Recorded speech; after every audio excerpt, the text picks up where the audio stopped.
This is Scott Becker with the Becker Private Equity Podcast. These are 12 of the stories that we're following today. This is mostly focused on business. We've also got a couple stories that I'm following from Becker's Healthcare as well thrown in here. So you get both a little bit of business and a little bit of healthcare. Thank you for joining us today. First, the markets are tanking this morning, some down more than 1% or so. And that's basically based on inflation coming in hotter than expected, both core inflation and the CPI coming in hotter than expected in March.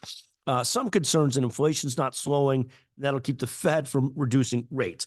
Second, Boeing deliveries fell by 50% in March. They're having a very tough time. We talk about that in a separate podcast, CEOs as leaders, and we'll talk about that separately.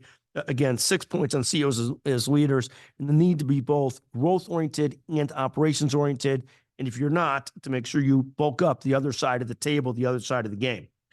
Third, a fascinating story, and this might be lost on some people, but Fitch, the bond rating agency, cut China's debt rating to negative. And this is because of China's growing debt load and problem. This is particularly interesting because we've got the same problem in the United States with immense growing debt. So that should be a warning sign to all of us. Fourth, and this ties into the inflation story, the headline from the street, global investors are braced for a key March inflation report that is expected to either challenge or support the Fed Reserve's interest rate cut projections over the back half of the year. And this is fascinating. Of course, inflation came in higher than expected. And that may, again, lead the Fed to go slow on reducing rates. Fifth, startup CEOs, we'll have a separate podcast on this. A startup CEO, a startup, either the CEO or the founder, someone has to be unusually driven. We often say someone must be a driven son of a gun or a fire starter. And it's the same, quite frankly, in starting new business initiatives at companies.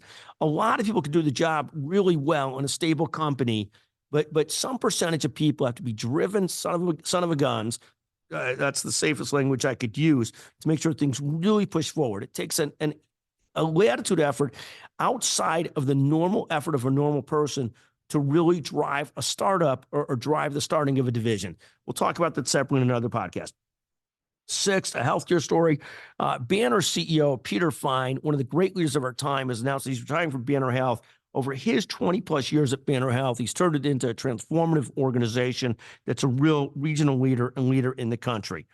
Seventh story I'm following, top PBMs by market share. The 1, 2, 3 and the biggest PBMs, CVS Caremark, part of CVS Health. Second, Express Scripts Pharmacy, and third, Optum. Mackenzie Bain reports on that. Eighth, there's a great discussion about how CEOs of health systems are starting to hate Medicare Advantage.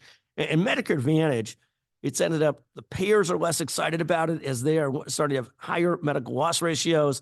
The health systems seem to hate it as payers don't treat them so well under the Medicare Advantage programs. Patients don't seem to like it, and the government's spending far more money on it than they expected. So other than those four things, being bad for the government fisc, being bad for payers, or at least increasingly challenging for payers, although payers are still cleaning up, health systems and constituents, customers, those over 65 that signed up to Medicare Advantage, it seems to be going great. And I say that jokingly, it seems to really be a mess, but we'll see where it goes from here. Great discussion on labor costs in hospitals by Madeline Ashley. 10th, Lexi Kaiser talks about the indispensability myth that almost everybody's dispensable in some way or another. And that's a fascinating story as well. That's in Becker's Healthcare. Finally, today, thrilled to be joined by Gretchen Townsend and Tim Fry to talk about 12 legal issues facing health systems at the Becker's Healthcare Conference. And lastly, number 12, excited to interview Michael Strahan, who apparently has the same orthodontist as I have at the Becker's Healthcare annual meeting. Thank you for listening to this version of the Becker Private Equity Podcast. Again, text me at any time, 773-766-5322 to give me feedback. If you're the first person to text, we'll send you a $100 Amazon gift certificate. Thank you so much for listening to the podcast.